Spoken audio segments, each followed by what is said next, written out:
it can be tough to emerge from your older brother's shadow. After 3 straight years at the CrossFit Games, Saxon Panchik is starting to do just that. He talks about the lessons he's learned so far and how he plans on getting to the next level in 2021. Being joined by one half of the Panchik twins, Saxon Panchik, 3 straight CrossFit Games under your belt. Thanks so much for being here, man. What's it like to be on the West Coast? I absolutely love it. It's funny because I thought it was going to be a lot warmer out here compared to Cleveland, and then all of a sudden it's a lot warmer in Cleveland than it is here. So. Yeah, just wait 5 minutes, the weather will change. I mentioned that you have 3 straight Games appearances under your belt. What do you need to do this year to make sure that that streak extends? I think just continue doing what I'm doing. Everything that I've been doing up to this point has been working. I recently started working with a new coach. His name is Facundo, and I started working with him right before the Games last year. So it's been almost a year working with him, and my body feels great, and I feel like my fitness is the best it's ever been. So I think just continue doing that and staying healthy and really just listening to him and my body. Where do you think you need to make the biggest improvements in order to get yourself to the next level at the Games?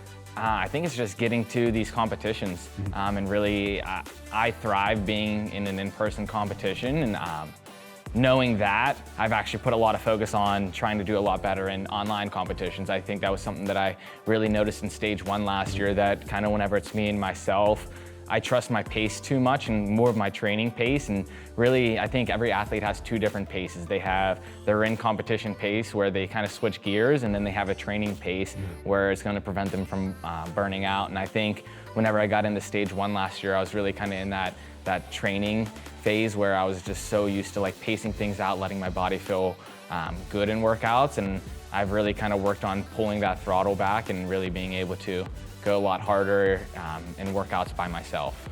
You've competed at 3 very different CrossFit Games. What lessons can you take from those experiences that you can now apply to this season that's entirely different than the 3 that you've been through? Yeah, I think those 3 CrossFit seasons, I've picked just a little piece from each, and kind of what I was saying really was, I think last year, even watching those athletes, like the battle came between the ears. You know, when you don't have fans, you don't have family, you don't have music, you know, what do you have? You really just have yourself and your mind and kind of your thoughts. And I think you need to have a really deep drive to be able to compete. And I think that really, you know, at least it made me question like why I do things. Like in order to do well in this, it needs to be more than just for the crowd or for the money, but you need to have one big goal of, you know, that gets you in the gym every day to really push hard and strive to become the fittest man on earth.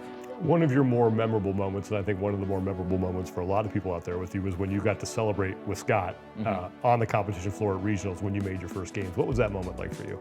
That moment was incredible. That's something that will live with me forever. That's something I was striving for really since I knew CrossFit could be competitive when I was 12 years old. That was why I was going to the gym every day, was to be able to go to the CrossFit Games. And that goal shifted from not just going to the CrossFit Games, but becoming the fittest man on earth. And being able to share that moment of, you know, those 7-8 years of hard work, and to be able to share that moment with my brother was absolutely incredible. And then to be able to take that to the Games and compete with him, it just made me even more hungry. What's it like having a twin to help you train? I absolutely love it.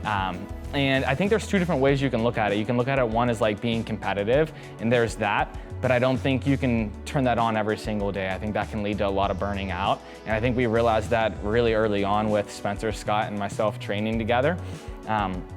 Was that if you do that over and over and over again, you're never going to make it in the sport, because realistically you can't compete every day.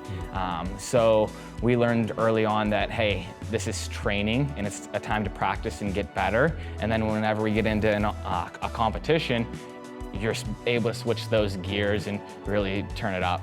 You've gotten to compete with Scott at the Games, but you have yet to compete with Spencer at the Games. What would it mean to have all 3 Panchik brothers at the Games at the same time? That would be absolutely incredible, and that's the plan this year, is to get all 3 of us there competing. That's something I know we've all have talked about since we were young in the sport, and really since I was 12 years old, we have all wanted to be at the Games together, and I think that's just something that really drives us every single day to make that happen. Saxon, thanks so much for doing this, man, and best of luck in 2021. Thank you.